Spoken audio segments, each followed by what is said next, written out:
সিলেটে পর্যটক হয়রানি থামছে না। জাফলংয়ের পর এবার চা বাগান বেড়াতে গিয়ে হয়রানি ও হামলার শিকার হয়েছেন পর্যটকরা। হয়রানির ঘটনার পর আশঙ্কাজনক হারে কমেছে জাফলংয়ের পর্যটক সংখ্যা। পর্যটকদের নিরাপত্তা নিশ্চিত করা না গেলে সিলেটের পর্যটন খাতে ধস নামার আশঙ্কা করছেন সংশ্লিষ্টরা। গেল বৃহস্পতিবার জাফলংয়ে প্রবেশ টিকিট কাটা নিয়ে ঢাকা থেকে বেড়াতে আসা একটি পরিবারের উপর হামলা চালায় উপজেলা প্রশাসনের স্বেচ্ছাসেবীরা। স্বেচ্ছাসেবী নামক সন্ত্রাসীরা প্রকাশ্যে ওই পরিবারের পুরুষ ও নারী সদস্যদের রড ও পাইপ দিয়ে বেধড়ক মারধর করে। এই ঘটনায় ভিডিও সামাজিক যোগাযোগ মাধ্যমে ছড়িয়ে পড়লেই পুলিশ তাৎক্ষণিক অভিযান চালিয়ে মূল অভিযুক্ত 2 জন সহ 5 জনকে আটক করে।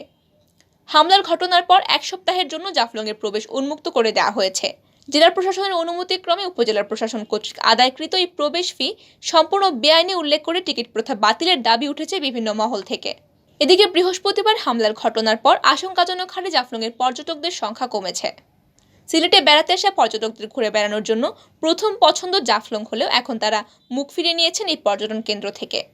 বিশেষ করে যারা পরিবার নিয়ে সিলেটে বেড়াতে এসেছেন, নিরাপত্তার কথা চিন্তা করে তারা জাফলংমুখী হচ্ছেন না। ছুটির দিন হলেও গেল শুক্রবার ও শনিবার জাফলংয়ে খুব বেশি পর্যটক সমাগম হয়নি। বৃহস্পতিবার যেখানে একদিনে লাখো পর্যটকের ঢল নেমেছিল, সেখানে গেল দুদিনে 20 থেকে 30 হাজারের বেশি পর্যটক যাননি। এদিকে জাফলংয়ের ঘটনায় সারা দেশে তোলপাড় হলেও সিলেটে থামেনি পর্যটক হয়রানি। সিলেট নগরীর পার্শ্ববর্তী মালনীছড়া ও লাকাতুরা চা বাগানে বেড়াতে যাওয়া পর্যটকেরা প্রতিদিনই হয়রানির শিকার হচ্ছেন। বাগানের ভিতর প্রবেশে চাঁদা দাবি করছেন শ্রমিকরা। পর্যটকদের কাছ থেকে জনপ্রতি 100 টাকা পর্যন্ত চাঁদা দাবি করেন শ্রমিকরা। চাঁদা না দিলে ঢুকতে দেওয়া হয় না পর্যটকদের। এই নিয়ে কথা বলতে গেলেই পর্যটকরা দুর্ব্যবহার ও হামলার শিকার হচ্ছেন। ঈদের ছুটিতে প্রতিদিন সিলেট নগরের পার্শ্ববর্তী চা বাগানগুলোতে প্রচুর সংখ্যক পর্যটক সমাগম ঘটে।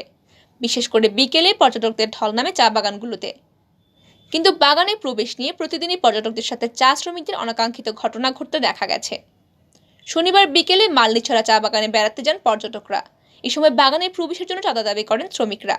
দাবিকৃত চাঁদা দিতে অস্বীকৃতি জানান কয়েকজন পর্যটক। ফলে শ্রমিকরা উত্তেজিত হয়ে তাদের উপর হামলা চালায়। পরে অন্যান্য পর্যটক ও কয়েকজন চা শ্রমিকের হস্তক্ষেপে পরিস্থিতি শান্ত হয়। এই প্রসঙ্গে পর্যটন বিষয়ক সংগঠন Bangladesh inbound tour operators association BD ইনবাউন্ডের পরিচালক জহিরুল কবির চৌধুরী শিরু বলেন, দেশের পর্যটন স্পটগুলোর পরিবেশ, নিরাপত্তা ও সেবার মানের উপর দেশের পর্যটন শিল্পের বিকাশ ও অর্থনৈতিক সম্ভাবনা অনেকাংশে নির্ভরশীল। সিলেটে এবার ঈদের ছুটিতে যেসব অনাকাঙ্ক্ষিত ঘটনা ঘটেছে তাতে এখানকার পর্যটন খাতে মারাত্মক নেতিবাচক প্রভাব পড়বে। এখনই এর প্রতিকার করা না গেলে আমাদেরকে বড় মাশুল গুনতে হবে।